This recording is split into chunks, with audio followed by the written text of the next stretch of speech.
Dear student, आपके topic चल रहा था कि विमीय समीकरणों का उपयोग चल रहा था और विमीय समीकरणों के उपयोग में से आपने दो उपयोग तो पढ़ लिए। आज तीसरा उपयोग हम पढ़ेंगे कि विभिन्न भौतिक राशियों में संबंध स्थापित करना, अर्थात सूत्र का निगमन करना कि विभिन्न भौतिक राशियों में एक सूत्र लूंगा मैं, आप कोई सा भी सूत्र ले सकता हो लेकिन एक में वो सूत्र लूंगा, उस सूत्र को आपको क्या करना है, वह उत्पन्न करना है। और जो वो आपके सूत्र रहेगा वो क्या रहेगा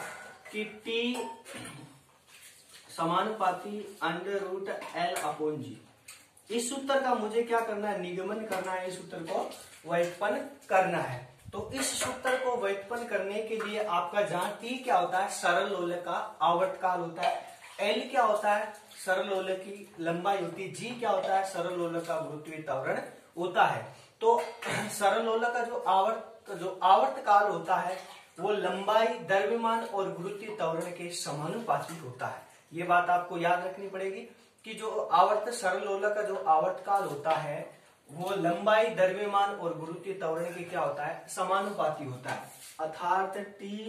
समानुपाती L/mg। आगे बात समझ में, L का मतलब लंबाई, m का मतलब द्रव्यमान, g का मतलब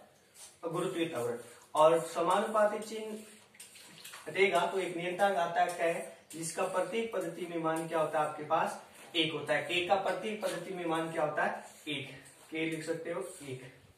तो T बराबर L/mg, और इस पर अब ऐसे भी लिख सकते हो T बराबर L की घात एक, कल्पना कर सकता हूं m की घात b और g की घात c, और इक्वेशन नंबर क्या दे दिया मैंने, इसका एक दे दिया। अब आपको पता है कि प्रत्येक आप विमा, अब देखो T की विमा क्या होती है, आवर्तकाल है, तो मतलब आवर्तकाल मतलब T की विमा, आवर्तकाल की विमा क्या होगी, आवर्तकाल की विमा T से प्रदर्शित किया जाता है, इसकी T1 होगी। लंबाई की मुझे बताएंगे, लंबाई की L1 होगी, द्रव्यमान की M1 होगी, और G की विमा मतलब गुरुत्वीय त्वरण की विमा क्या होती है आपके पास, L1T-2। ये होती है L1 और T-2। अब इन सभी का मान मैं समीकरण एक में रख दूंगा। T1 का मतलब आवर्तकाल का मान रखा, यहाँ पे मान रखा T1 की घात एक, L की विमा L1 की घात एक, कोष्टक में बाद A, इसी प्रकार M की घात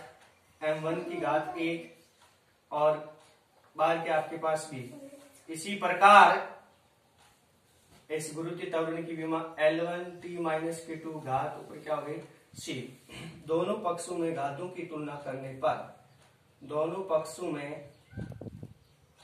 में घातों की तुलना करने पर, घातों की तुलना करूंगा दोनों पक्षों में। आगे भाषण में आप सब इसमें क्या देखा, इनकी विमा याद रखनी है कि आवर्तकाल की विमा T1 होती है, लंबाई की विमा L1 होती है, द्रव्यमान की विमा M1 होती है, और गुरुत्वीय त्वरण की विमा L1T-2 होती है। सभी का मान रख दिया। समीकरण एक में घात है ना, ये L की जगह लंबाई की विमा A, T की जगह आवर्तकाल की विमा M द्रव्यमान की विमा, और ऊपर घात लग गई, तो दोनों पक्षों में घातों की तुलना कर सकूंगा। तो दोनों पक्षों में घातों की तुलना करूंगा, तो उसके पश्चात देखो दोनों पक्षों में घातों की तुलना करूंगा, तो इधर देखो अब T1, T की घात 1 है इधर। अब मुझे आप बताएंगे T की घात इधर पर इसमें 1 है, तो इधर आपके 1 वालों की क्या करोगे, आप तुलना करोगे। T की घात इधर के आपके पास 1, दोनों पक्षों में घातों की तुलना करने पर आवे से देख लो कि मतलब अब दोनों पक्षों में आप घातों किस प्रकार तुलना करें, उसकी विमा देखो, संपूर्ण की विमा लिखो एक बार ऐसे, सभी की विमा लिखो सूत्र में। T की विमा क्या हो जाएगी, M0 L0 T1, मैंने शॉर्ट में लिख दी थी, आप संपूर्ण लिखिए M0 M0 T0 L1 लंबाई की। आगे बात में द्रव्यमान की M1 L0 T0, इसी प्रकार गुरुत्वीय त्वरण की M0 L1 T-2। इन पर घात लगा दो A, B और C। अब दोनों पक्षों में घातों की तुलना करने पर, दोनों पक्षों में घातों की तुलना करने पर, तुलना करने पर, पक्षों में करो, पहले m1 0 इधर, अब देखो इधर m1 में कहां पे है, इसका m1 0 किसी भी संख्या की घात 1 हो तो उसका मान कितना हो जाता है, किसी भी संख्या की घात 0 हो तो उसका मान कितना हो जाता है, 1 हो जाता है। कितना हो जाता है, 1 हो जाता है। तो इसका a की घात 1 कोई दिक्कत नहीं आएगी, और m की घात 0, पहले m देखो, इसमें m इधर है तो m की घात 0, इसमें m की घात 0, इसका मान 1 हो जाएगा, नहीं इसका मान m किसी संख्या की घात 0, उसका मान 0, तो a से वापस a हो जाए, तो इधर क्या बचा, m1 की घात b, तो m0 बराबर mb। अब इधर से दोनों पक्षों में आपके समान घात m है, तो क्या हो जाएगा, b बराबर क्या आ जाएगा आपके पास, मतलब घात की तुलना करते ना कि b का मान कितना आ गया, मतलब आधार समान है m, तो b बराबर कितना आ गया आपके पास 0। इसी प्रकार देखो,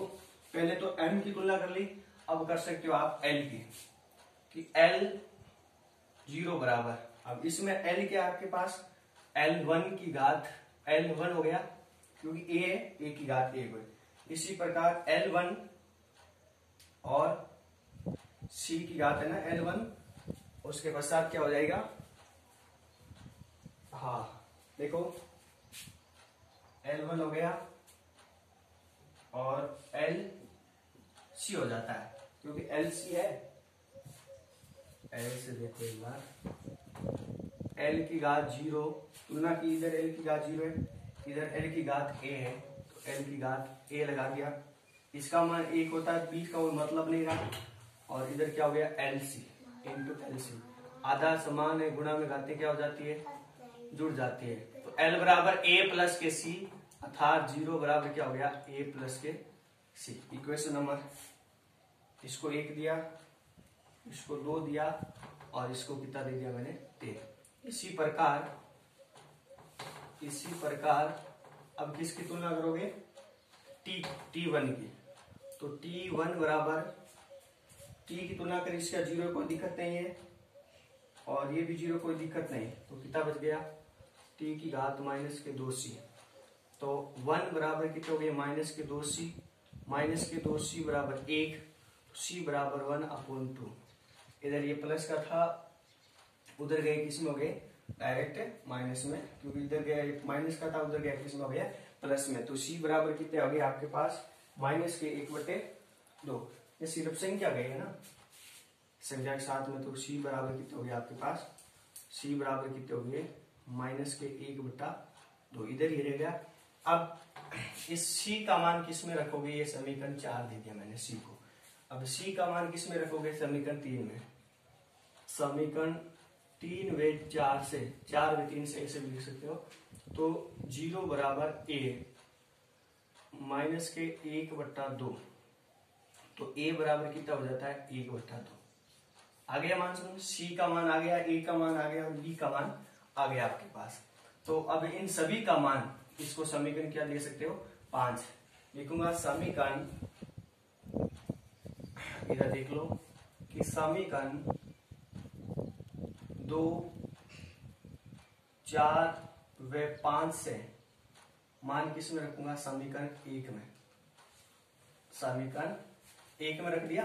देखो 3 का मान, b का मान 0 रख दूंगा इधर, और ac का मान रख दूंगा माइनस के 1/2, और a का मान रख दूंगा 1/2, तो मान रखा, तो t बराबर l की घात a की जगह कितना रख दिया, 1/2, क्योंकि a का मान कितना मेरे पास 1/2, तो इसकी जगह कितना रख दिया, 1/2। इसी प्रकार m b के मान कितना आपके पास 0 है, 0 रख दिया, तो गुणा में है सब, और इस g, ये आपका g, c का मान कितना आपके पास माइनस के 1/2, तो t बराबर कितना हो गया, l की घात 1/2 इंटू जी की घात माइनस के 1/2, माइनस में l की घात 1/2, प्लस नीचे आगे किस में हो गई, प्लस में, वापस ऊपर जाते किस में हो जाती है, माइनस। सभी को साथ में भी लिख सकता हूं ऐसे कि l/g की घात 1/2, और इसको इस प्रकार ऐसे भी लिख सकता हूँ, 1/2 को क्या लिखा जाता है, अंडर रूट लिखा जाता है, तो अंडर रूट l/g। ये सूत्र आपको क्या करना था, मैंने बताया था कि ये सूत्र व्युत्पन्न करना है कि t बराबर क्या होता है, कि आवर्तकाल होता है वो लंबाई के तो समानुपाती, और इसके क्या होता है, t बराबर अंडर रूट l/g होता है।